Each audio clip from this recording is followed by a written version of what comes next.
Hi friends, good morning. Welcome back to my channel Chethubabu vlogs. ఈరోజు వచ్చేసి cauliflower masala curry అండి.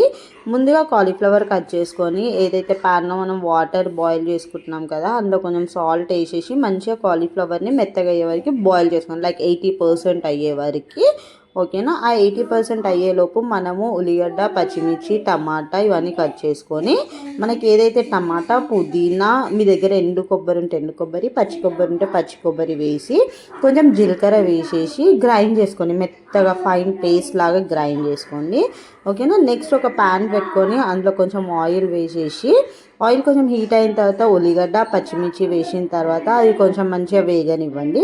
అది మంచిగా వేగిన తర్వాత మీ దగ్గర కరివేపాకు వేయండి. కరివేపాకు వేసిన తర్వాత కొంచెము పసుపు వేసేసి అది కూడా మంచిగా ఫ్రై అవ్వనివ్వండి.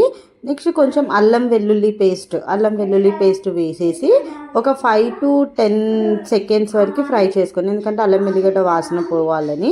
నెక్స్ట్ మనం ఏదైతే గ్రైండ్ చేసుకొని పెట్టుకున్నాం కదా టమాటా, పుదీనా, కొబ్బరి, అది వేసేసేయండి. అది వేసిన తర్వాత మంచిగా పచ్చి వాసన పోయేంత వరకు మంచిగా ఫ్రై చేయండి.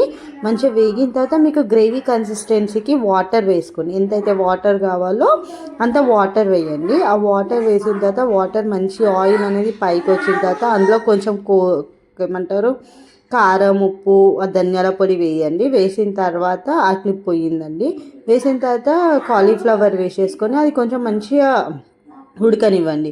మీకు అక్కడ ఏదైనా గ్రేవీ మీకు తక్కువ అవుతుంది అనుకుంటే ఇంకా కొంచెం వాటర్ వేసుకొని మంచిగా ఆయిల్ అనేది పైకి తేలేంత వరకు ఉంచండి. ఆయిల్ అనేది పైకి వచ్చిన తర్వాత మంచిగా ఒక 10 minutes, 5 to 10 minutes వరకు టైం పడుతుందండి. అది మంచి ఆయిల్ అనేది పైకి వచ్చిన తర్వాత కొత్తిమీర ఉంటుంది కదా, కొత్తిమీర కట్ చేసుకొని వేసుకోండి.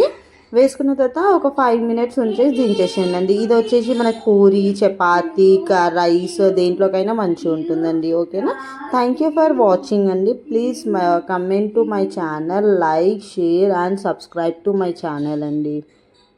నాకు మీకు ఇంకేదైనా ఫుడ్ రిలేటెడ్ కావాలి అంటే రెసిపీ